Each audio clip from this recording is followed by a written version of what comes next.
तपाईले यो भिडियो कमसे कम लाइक शेयर गर्नु होला। यदि तपाई गणतन्त्रवादी हो, यदि तपाई लोकतन्त्रवादी हो, शक्ति हो भने तपाईले यो भिडियो लाइक गर्नुस्, शेयर गर्नुस्, दुनियाको कानमा पुगोस्। हामी राजा र रैतीहरूलाई मान्दैनौँ, दासत्व हामी स्वीकार्दैनौँ, कदापि हामी दासत्व स्वीकार्ने छैनौँ।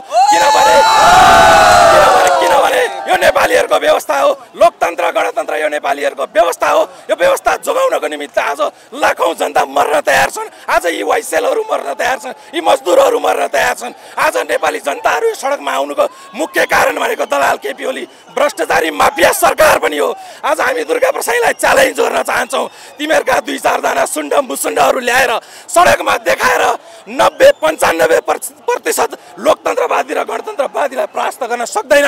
हामी तिमीहरूलाई चुनौती दिन चाहन्छौँ, सडकभरि हामी तिमीहरूलाई चुनौती दिन चाहन्छौँ। यदि ससम्मान तिमीहरू यो यदि प्रविधि रोकेनौ भने हामी तिमीहरूलाई सडकमै घिसार्नेछौँ। किनभने हामीलाई माया छ, हामीले जन्माएको संहिता हाम्रो हो, गणतन्त्र धर्मनिरपेक्षता हाम्रो मुद्दा हो। यो हाम्रो मुद्दा स्थापित गर्नको लागि हामी मर्न तयार छौँ। म एउटा जनमुक्ति सेनाको सिपाही, म वाइसेलको केन्द्रीय सदस्य भएको हैसियतले पनि म सबै युवाहरूलाई आह्वान गर्न चाहन्छु, गोलबद्ध हुनुहोला, सम्पूर्ण माओवादी शक्तिहरू एक हुनुहोला।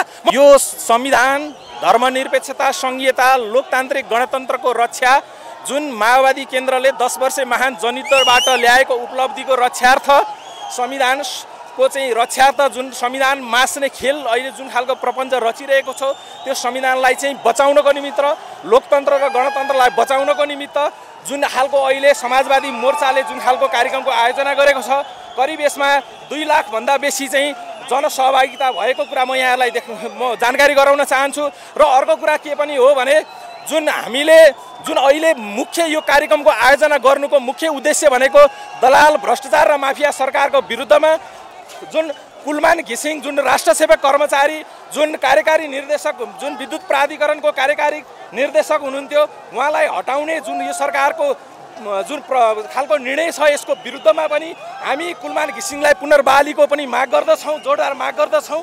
र एउटा कुरा के हो भने, हास्यास्पद कुरा के हो भने, जसले गुरा गोबर छुट्याउन सक्दैन त्यो व्यक्ति यो देशको प्रधानमन्त्री रहिरहेको छ। हामीलाई आशंका छ, हामीलाई एउटा खालको चाहिँ बन्न दलाल माफिया सरकार जुन हामीले सरकार कहाँ छ भनेर खोजिराख्नुपर्ने अवस्था रहेको छ। अहिलेको समस्या यो सरकार नयाँ सरकार गठन भएको अहिले तपाईले एउटा कुरा के बुझ्न पर्यो भने, जुन यो केपी ओलीको अवैधानिक रूपमा, अलोकतान्त्रिक रूपमा चाहिँ कांग्रेस र एमालेहरू, जुन नेपालका ठुला राजनीतिक शक्तिहरू, जुन प्रतिपक्षमा बस्नुपर्ने शक्ति नै, जुन यो देशको जुन लिडर गर्ने ठाउँमा उनीहरू अप्राकृतिक रूपमा प्रचण्ड नेतृत्वको